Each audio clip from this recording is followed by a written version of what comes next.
Hello everyone, it is I, Dark Symphony 777 with another fan fiction review. As always, the link to the story will be in the description below. Please like the video, subscribe to the channel, click on that bell for notifications. Leave a comment in the comment section below on your thoughts of the story. And finally, this is my opinion. My opinion is not indicative of everyone in the world, so please respect that. And please enjoy it. So, the fan fiction I am reviewing is Chopper of Clara by Mechanical Oven.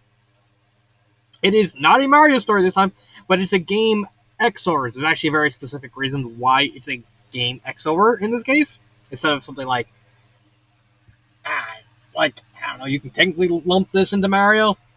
Technically, it'd be very, very vague. But there's a very specific reason why it's in game XORs. But, not going to talk about that yet. I wanted to get this story out of the way because before, when I finished Crystal Stars, the author did say that after doing Super, I can try and find some time to do this specific story. This is why I'm doing it now. After this, I got the Combustible fanfiction, and then I got Lunaverse because I have all the stories already passed out, and most of like the next couple months is going to be exclusively Lunaverse. I'm hoping to at least try and get those stories out of the way as much as possible. So probably the scheduling will be a little bit more frequent for those ones. But Chopper of Clara, I have to say, I walked into when I started reading the story, I had like zero expectations because of two reasons. One, this story is a prequel. This story is very, very blatantly a prequel because this story was kind of alluded to over the course of the trilogy. Like this was mentioned several times across all three stories over vague details of what happened when Chopper was younger and his first time meeting and beating Maquano. And this story, in essence, is that specific story. So, but the main thing that I was worried about and had no expectations was more Chopper himself. Not so much Chopper as a character, because I already known my intentions of how I did not particularly like Chopper in the first two stories. But in the third story, I actually really liked him. So it wasn't so much Chopper's character, but more his age. Because this is just a simple fact. It doesn't matter how good you are at writing a story. Writing a main character that's as young as 4, and that's how old Chopper is in this story, is always going to be a massive uphill battle. Like, it doesn't matter. The author could have been freaking Stephen King. Even Stephen King would probably have trouble writing a main character as young as 4. Because of the simple fact, there's not really a lot you can do with a 4-year-old. There's just not. Usually, a lot of stories, they tend to stay away from younger protagonists because they're much more restrictive of what you can do with them. And,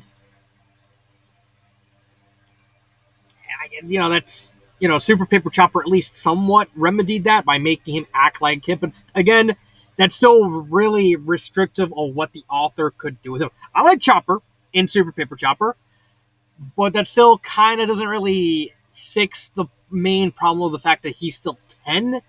And as a 10-year-old, there's literally only so much you can do with that. It's just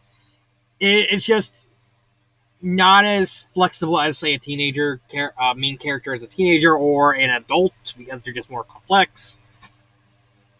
Well, with kids, you're just stuck with a kid, unless you either as a kid, you deal with like a very happy kid, or you deal with like an abused kid.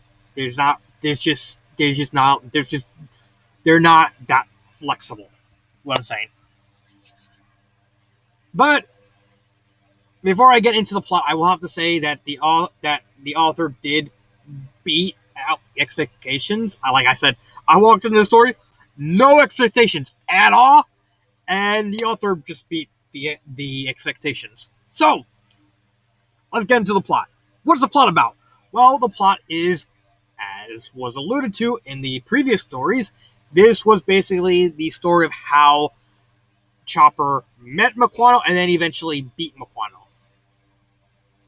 And it starts with Chopper on his own planet, and he's just hanging out with his father, who's an otaku. And then they get sirens from Mequano's forces. At the time, they don't know that who Mequano is. Mequano is just like there. It's like, I'm evil. Ah!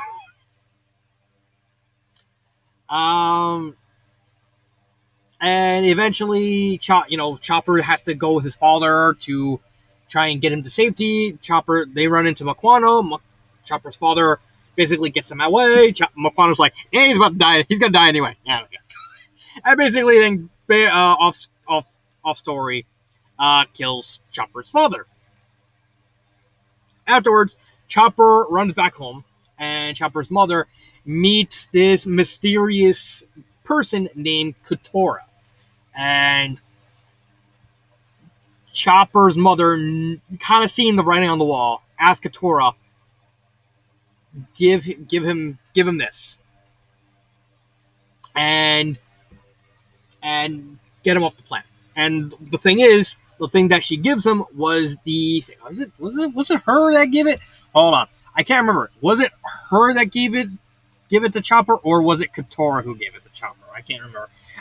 It's one of the two. Either, but basically, the Sacred Heart was a very, very pivotal plot point in Super Paper Chopper. A lot of the stuff, and that's kind of one of my really my only big gripe with the story is a lot of the stuff that connects the story to the trilogy. It only connects it to Super, because in the previous two stories, the Sacred Heart was not mentioned a single time.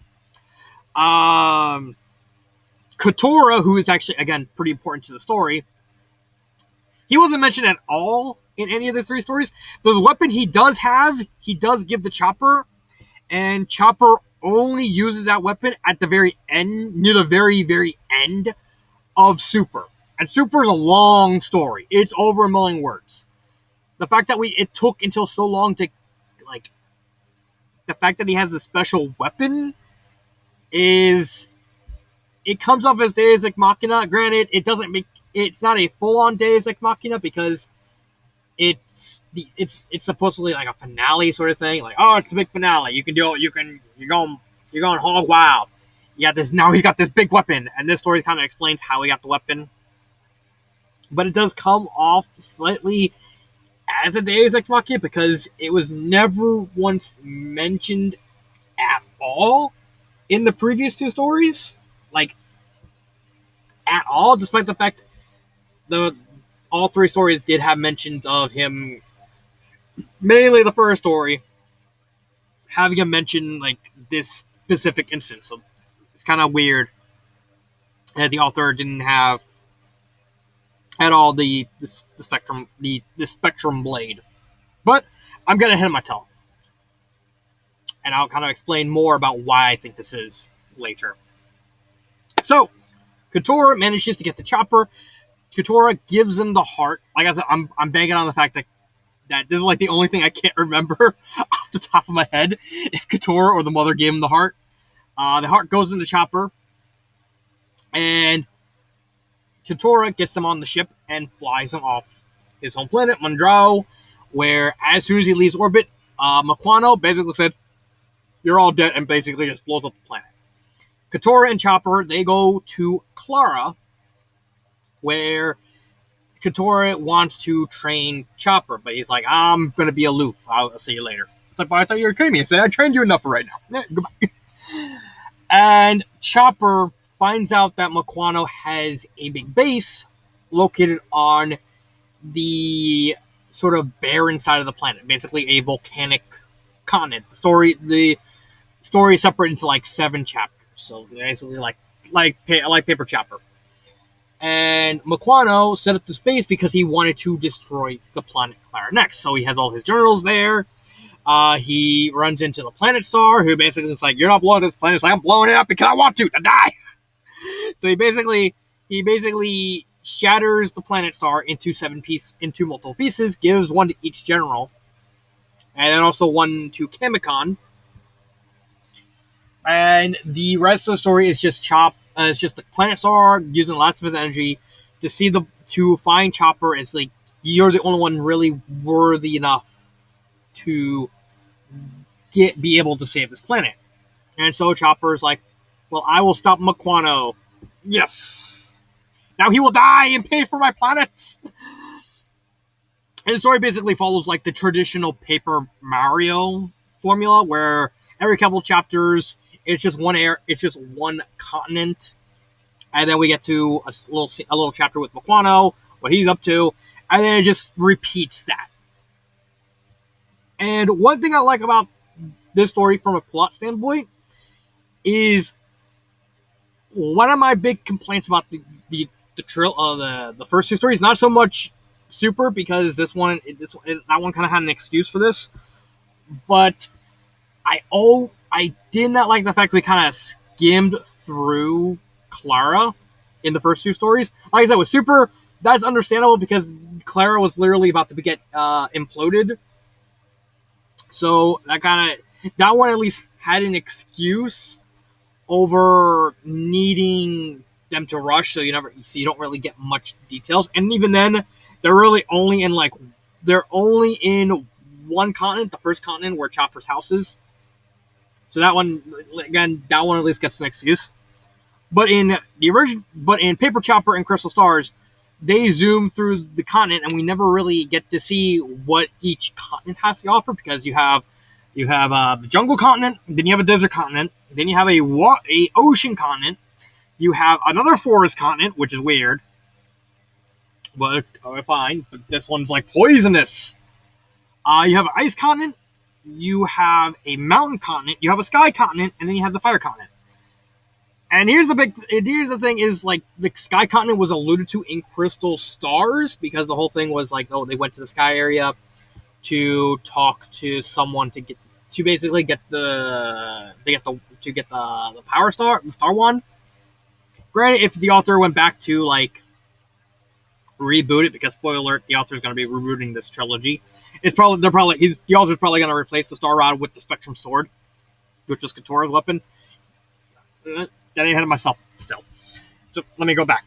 So with the plot, there's not really much in the way of plot. It's a very, very simplistic plot. It's just a stereotypical hero's journey.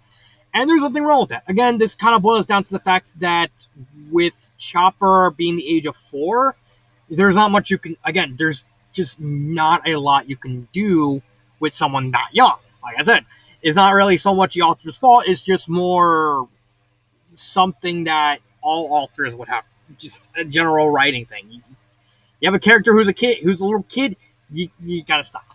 So having what's essentially just a simple hero's journey, like him trying to find himself and discovering that he can be a hero, is absolutely like the best story you can have for this kind of thing, because this story, unlike the previous stories that are trying to be epic and serious, this one's inherently mostly goofy and has I guess you could say a Saturday cartoon kind of vibe, because here's my theory for why everything happens.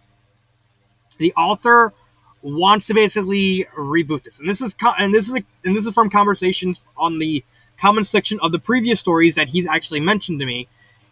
Is if when he inevitably redoes it, because I'm not 100% sure when he's going to reboot it. He wants to capture a vibe of something like a Saturday morning cartoon, basically a little cartoon for kids, something that little kids like, say, Chopper would want to read. And I'm actually all for that. That's why tonally this story is very, very kiddie. in tone compared to the other trilogy, which is more serious and more adult in tone, and the first two ones kind of didn't work, but Super did work because you can see specifically in Super he's actually slowly transitioning to like the Saturday morning cartoon. That's why that could be a tribute over why I like that story, because he's balancing the super serious stuff with like the stuff that he actually wants the story to be based off, a more kiddie Saturday like for kids era Cartoon Network show, like something like the Powerpuff Girls or Hanna-Barbera, like 80s era Scooby Doo, something like that. And that really worked for Super. And I think he was in. But then you read this story, which was written after Super, and you can see he's actually transitioning more into the cartoon vibes, where everything's more ridiculous. There is serious parts, but they're more treated as more jokey. Like there's a part where later in the story he goes to a place called Saturine Snowland, and his villain is basically a pungent master who hates when other people make puns, but he makes like the same cringy puns over and over again.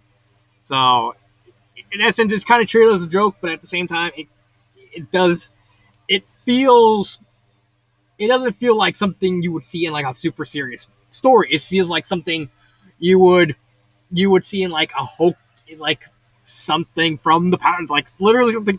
Honestly, when I read Asik, I literally pictured him with like Muscle Man's voice, like I like to the point I almost pictured him doing your mom joke. It's like, I know someone you can help. I literally pictured him saying that, and Maquano being Benson is like, oh, if you say your mom, you're fired. My mom. I said, I'm killing you. It was worth it. It was worth it. And that's not only with that's not even with the characters. That's with the total vibes. In that it feels very, very simplistic. This is not a super complicated plot. It's just a bare bones, basic. Okay, his planet blew up. He got this heart that gives him the powers of Mario, Sonic, and Kirby, and he has to learn how these powers work, and he has to beat up the bad guy. That's as bare basics as you can get for this kind of story. And the execution is actually done really well. The author doesn't try to overly complicate things. I think that would have been the death knell for the story if the author basically tried to overcomplicate things. Because then you would probably get something closer to like Super Paper Chopper, and Super Paper Chopper kind of needed to be that super overly complicated thing, mainly because of Tipperl's character.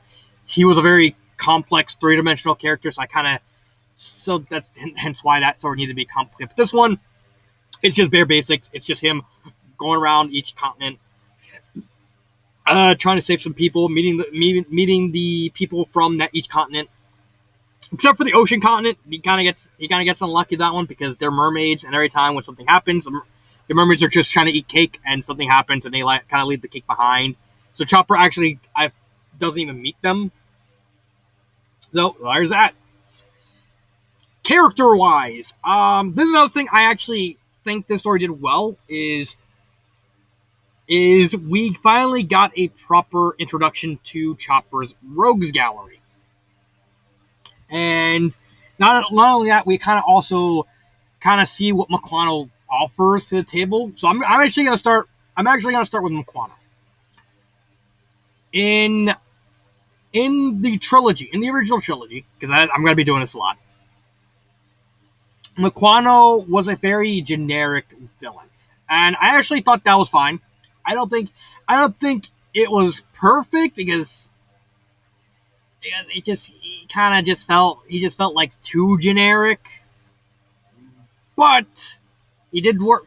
But this story actually kind of played into that. They basically made him like a super, like the most obvious bad, like generic bad guy, and instead of just having him just show up in like the interludes and stuff like that, the author kind of turned him into like a simultaneously super generic bad guy, but also the straight man to like all of his henchmen. And I think that actually worked super well. Like, so there's a part in where Chopper's in a casino. He sneaks into a casino, and he comes across this room that has like a little orb, and he looks into it, and he sees Mequano. It's like, wait, why does that room look familiar? And Mequano literally coughs behind him. It's like, uh-oh. And then you think, oh, they're gonna do dialogue. No, Mequano basically goes full ham, and basically like, I'll let you punch. Give me your best shot. Chopper literally just spends like a couple seconds just punches him a lot and tries to kick him, and Mequano's just like shrugging and just being like the super serious, like, all right, I'm killing you now. And then right before he blasts it, he gets a call from Kamikon, his number 2, and he's like, Kamikon, you better be important, because I'm literally about to kill this kid who's starting to become a pain. It's like, but master, it's an emergency. It's like, all right, I'm coming. Like, you got lucky. He goes back home and he found out, you literally told me to open a can of pickles. Did you? I had him, but sir, it was a very stubborn jar of pickles. I'm gonna kill you. Yeah, don't kill me, Mother Mequano. And I think that's actually the best role you can have for him, even when the author does the reboot. I think him have it being just a super generic villain because he blew up the planet, because he just wanted to. He just does a lot of things just because he could, but also simultaneously act as the absolute straight man because he's such a generic bad guy. Of him having to play the unfortunate straight man for all of the wacky Rubes gallery, like icing. He really doesn't like icing, but it's because of the puns. It's like, oh, I know I'll kick Chopper's butt so bad you'll be a meltdown. God dang icing. Ah! And Mequano is a more active threat. Like, he does show up periodically outside of the chapters of just him teasing and annoying Chopper and just kind of rattling him up. It's like, aha, I got you now. I think it absolutely worked. The only thing I didn't really like about Mequano in this story was at the end when Chopper confronts him. Mequano starts to like give like this excuse, like, oh, I made a friend 1,000 years ago. I created him from scratch. Oh, and then he died, and then I left, and then I came back and he died. It's like, oh no, it's like it didn't really work. I don't think it worked as like, do you think the author wanted to? Because now you're just randomly throwing this. Great, I got it. It's supposed to be one of like the 2 references to like another prequel that I think the author was writing at the same time. Since we're on the screen, yeah, I think the author was, here it is, right here. Yeah, the author was writing it around the same time, so I think this is that, and like an earlier part of the story, we're literally just kind of referencing that specific one. It's like, oh yeah, I have another prequel. I'll go read it too. But the first one admittedly kind of worked, but that's mainly because I actually thought that was T'Pol and not the character from the other story. Well, this one, the second one didn't. I think it just didn't. It was kind of a miss. It's kind of a miss. I wouldn't say the idea was bad of just randomly giving Mequano like this hollow motivation, because Chopper does actually afterwards call him out, like saying you're literally just bullshit. You're literally just BS. You're literally just lying. It's like, I'm just evil to the core. I want my vengeance. And it kind of makes it clear that Mequano really just was more upset over the fact that he didn't have a buddy to just kill a bunch of stuff with. So it just didn't match. I just don't think it didn't land as much as the author would have wanted it. But we got a bunch of other characters. We got Chopper. Chopper is the main character. He is 4, so there's not much I do like his character arc. His character arc of him actually when he starts out on the journey and he finds out McQuano's here. It's purely for selfish. He really just wants pure revenge on McQuano for what he did. And this causes like a common theme throughout the story that whenever like there are some times where he actually tries to access the heart's power, and it kind of goofs him up, and it kind of causes him to get hurt, and over time, as he's starting to become more and more selfless and more like a hero, you can actually read, and the heart and the problems of the heart are actually starting to slow down. So I like the fact that the author uses the hidden MacGuffin as like an indicator to show the reader how far he's coming, and also how it ties into Clara, and with Clara kind of inadvertently causing like hinting at something, but it actually being a swerve. I actually want to keep that hidden, because let me just say, Clara has a reason for wanting the train Chopper, but it's actually not that reason. But Clara was kind of on the right track. Just he kind of thought about it differently. But of course, over the course of the story, he does become more selfless. He becomes more like a hero, and at the end, he fully embraces that he has to stop McQuano, not for revenge, but because he has to save other people, so that way they can be happy, they can do the stuff that they want to do, and that is honestly that's just a simple thing, but the execution is done really well. But what about the Rogues Gallery? I like the Rogues Gallery, except for one, Tornado. But the author really dropped the ball with Tornado. If there's honestly one big problem I have with this story, and this is legitimately the only real problem I have with the story, is how the author handled Tornado. So this story was also used not only to show each continent and more how Clara works, but also showing more depth into Chopper's Rogues Gallery. I didn't like just why you had nothing. There's just nothing with Tornado. So let's start with the other ones. We have Stoneyard, who's basically just a big dummy. All right, that's fine. He's a stone guy. He eats stones to get stronger. He almost beats Chopper, but he kind of hits himself. He's too stupid and hits himself on the head and kind of knocks out. You have Steelfoot, who was a feared pirate. He fought a octopus called the Undertow, and the octopus literally ripped his foot off. But he's like, "Nah, fam, I'm going to prove I'm tougher." And he basically replaces his foot with like a steel peg. And then he deliberately goes after the Undertow to just beat the living daylights out of it. It's like, okay, you surrender. I surrender. I leave you alone. And so he basically just tries to rob these mermaids and just basically rob them. He's just a pirate. Then you have Poisona, whose whole thing is she was just a spoiled kid who was so greedy about jewels. She literally begged McQuano to like, can you give me powers? And he's like, all right, I'll give you a staff that turns people to jewels. And then she turns all her own people into jewels to use as that population's currency, which admittedly is messed up. She's actually the most messed up character of the entire group. And I think that just it weirdly works because she's also a kid. Like, Chopper's 4 and Poisona is 10. Yeah. He's 4, she's 10, and either 10 or 12. I can't remember the exact age.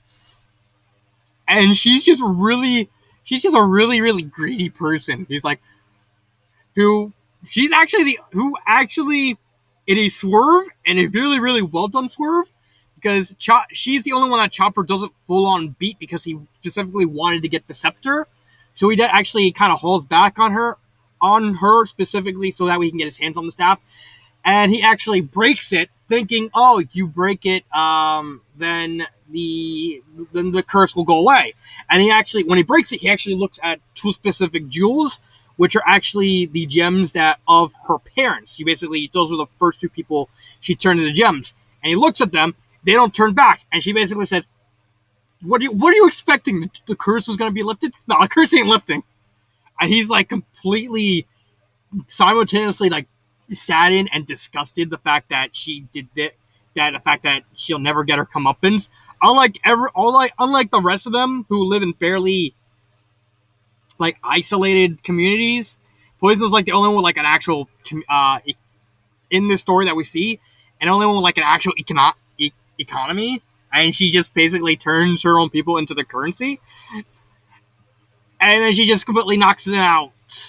Icing is just basically Muscle Man. He's literally just Muscle Man. Like I don't care. He's Muscle Man to me. He will forever be Muscle Man.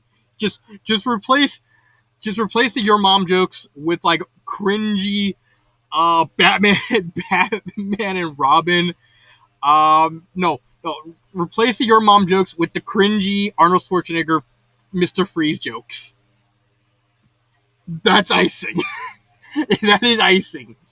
And then you have Ninju, who's basically just a super serious guy who actually follows Chopper throughout his area because and actually when Chopper first shows up, Ninju actually shows up right at the beginning and then just basically curb stomps Chopper. And then Chopper's like, I was literally just in a very tough fight. It's like, it's not worth it to defeat you now. I'll wait for you to recover your health, and then I'll kick your ass. I just like I'm going. Goodbye. And then finally, you have two other characters. There's Katora. Katora plays like a mentor role to Chopper, kind of helping him out throughout the story, and teaching him how to get stronger and control the powers. Again, there is a very specific reason why he's doing this, but I want to keep that hidden. But let's just say Couture really does not like working for Mequano. That's all I'm going to say with that. And finally, let me actually find this. Let me actually find this guy's name, because this is another problem with this story. More into the there it is. Morzard, the master of disguise. It's not so much an error, but this is kind of an error, but that's more in grammar. The author constantly kind of switches between like two different names for this guy. Like he's like Mozart and Novarar.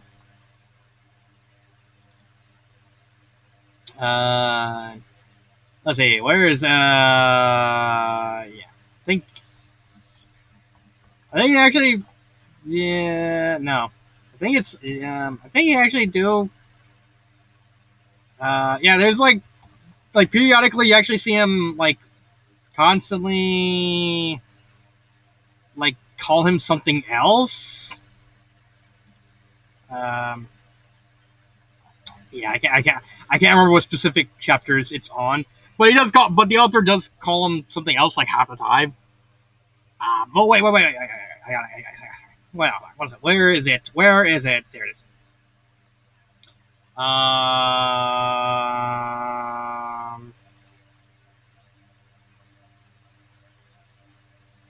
Let's see. I'm pretty sure.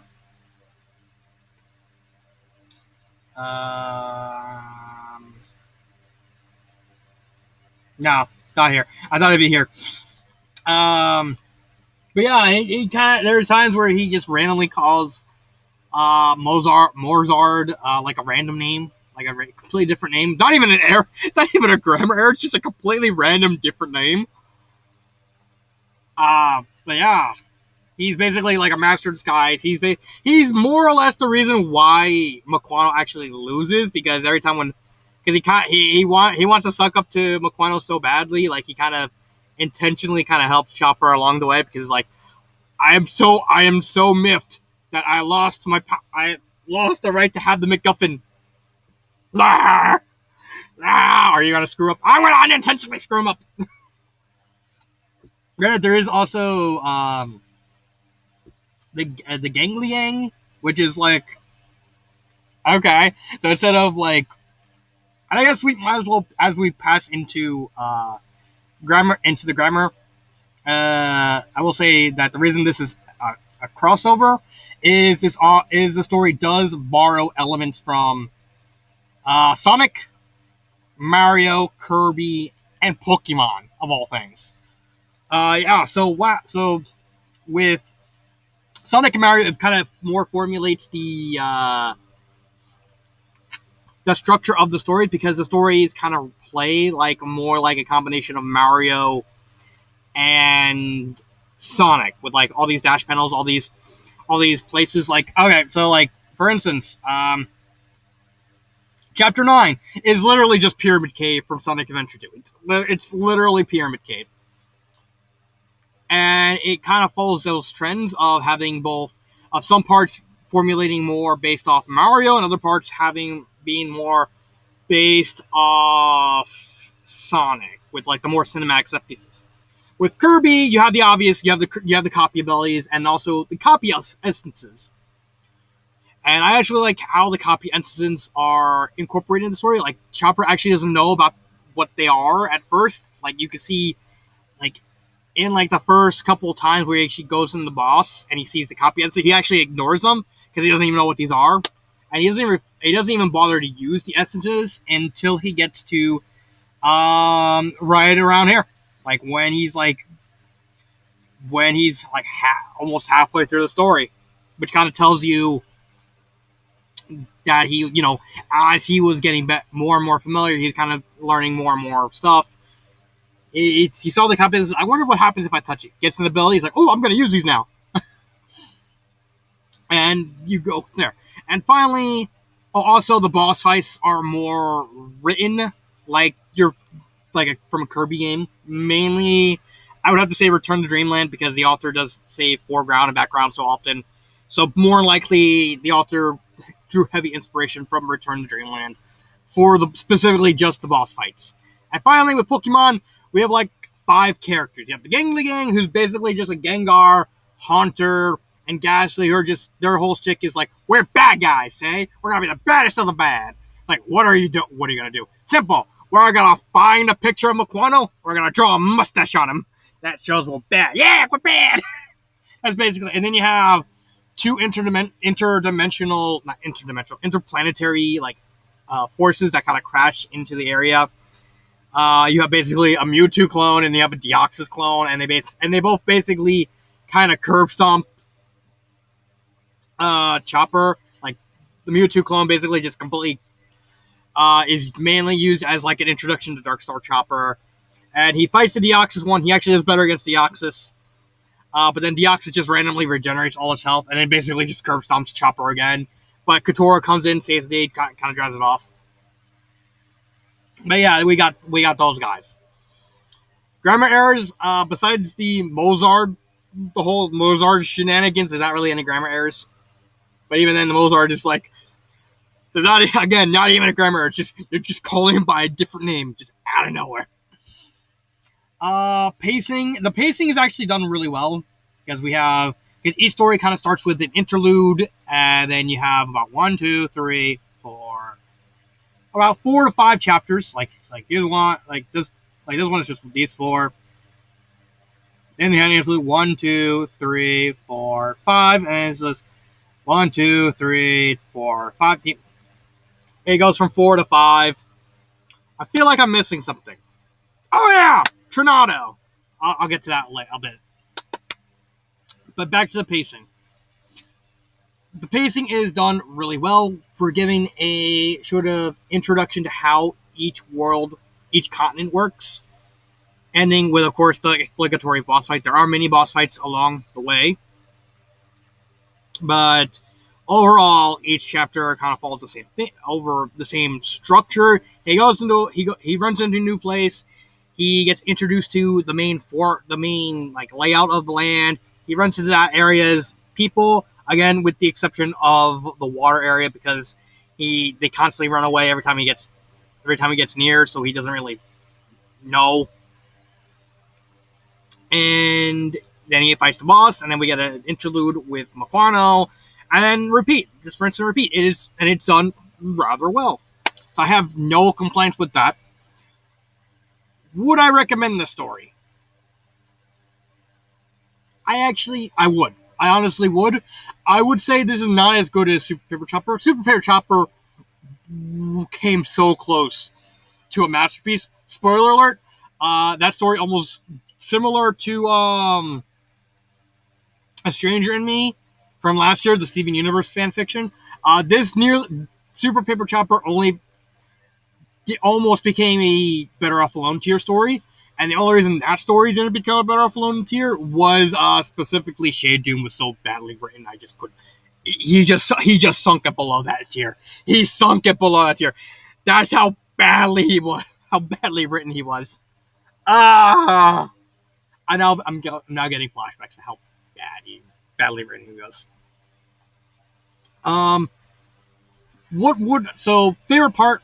I actually would have to say the fight between the whole sky area thing, because it does everything so well. But if there's one individual moment, probably. You know what? I'm actually gonna say it. I'm actually gonna say the whole swerve with Chopper breaking Poisonous Scepter.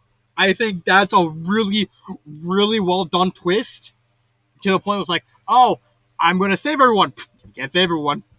It also is a very realistic life lesson. You literally, no matter how hard you try, you can't save everyone. And I think that's actually conveyed really well in this story. It's a very poignant lesson. I just think that moment was done really well. It's beautiful. What would I change? Fix the whole Marzard naming shenanigans. But the other thing I would fix is Tornado's character. Okay, let's get this out of the way. All right, let's get this out of the way. Tornado. Oh my God, he was such a waste of space in this story. And this is something I brought up with a friend, and I was telling her, it's like, my only real big problem with this story is Tornado. And it's like, well, why do you have a... I said, he's just a big pile of nothing. And she literally responded, it's like, well, every story like this, he's like introducing a bunch of mini bad guys. You have to have that one generic guy who's just there to get beat up. I said, well, and I literally said, the problem with this is the fourth story he's appeared in. Like, this is the big problem with Tornado. He's appeared in every single story. He appeared repeatedly in Paper Chopper as the sidekick of Popple the Shadow Thief. And then he reappears in the the Clara section of Crystal Stars, and then he reappears in the Clara section of Super Paper Chopper. And then he appears in this part. And there's only so much you can take of just the fact that this guy, across all four of these stories, has nothing. He's literally just there. Like, if this was like his first time appearing, I was like, okay, fine. He'd be the generic guy.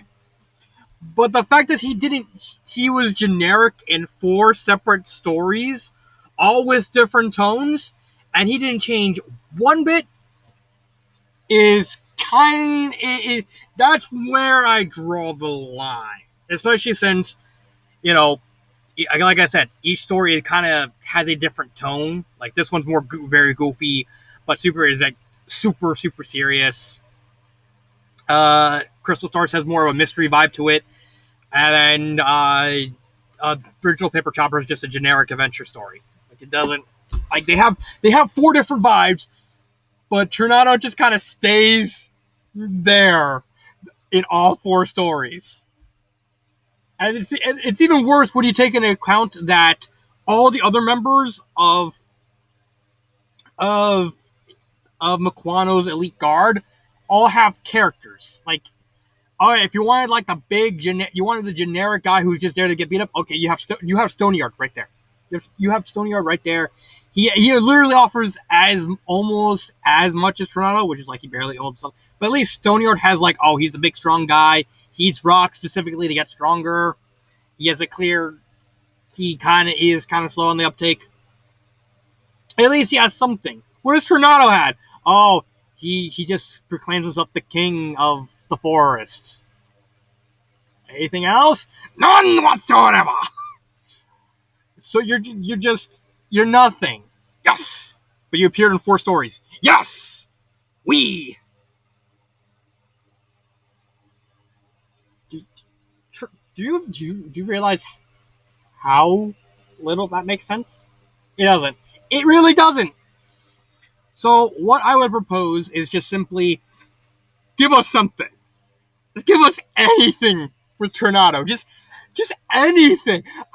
It could be hell. You could have him be overcompensated by the fact that he's technically, he's just a weaker forest guardian because Poisona also controls the forest too.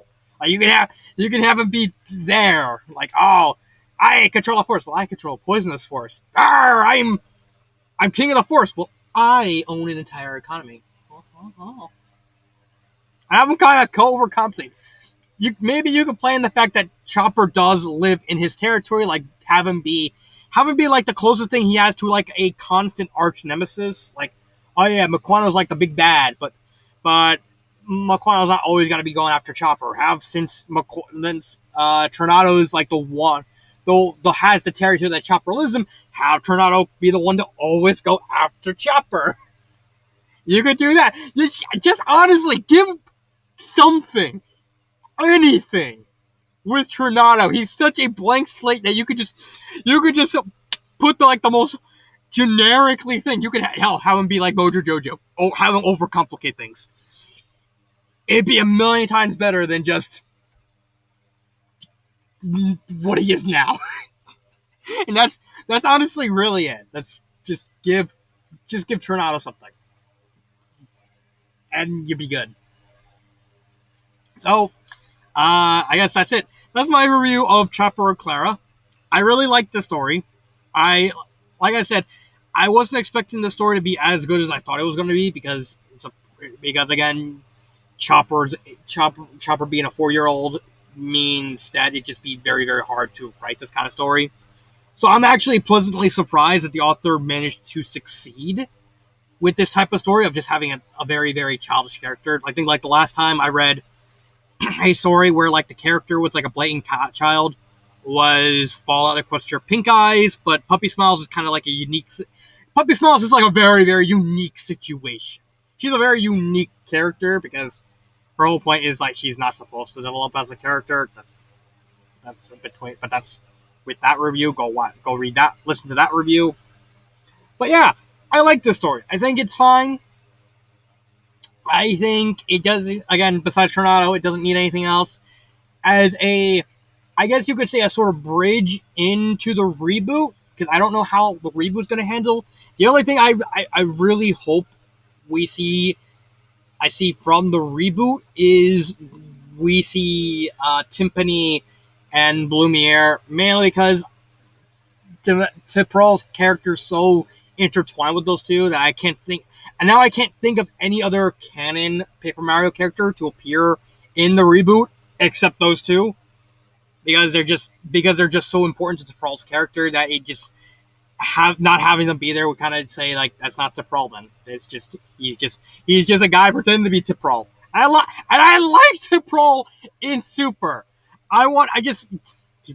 Give me Timpani and Blumiere in the reboot. I would be happy with like no other canon characters, just them. That'd be fine. But yeah, that's Chopper or Clara. I can't honestly hope someday he actually does the reboot of it. Who knows? It might actually be good. I mean, it's 2 for 2. I will see you next time. This has been Dark Symphony 777, and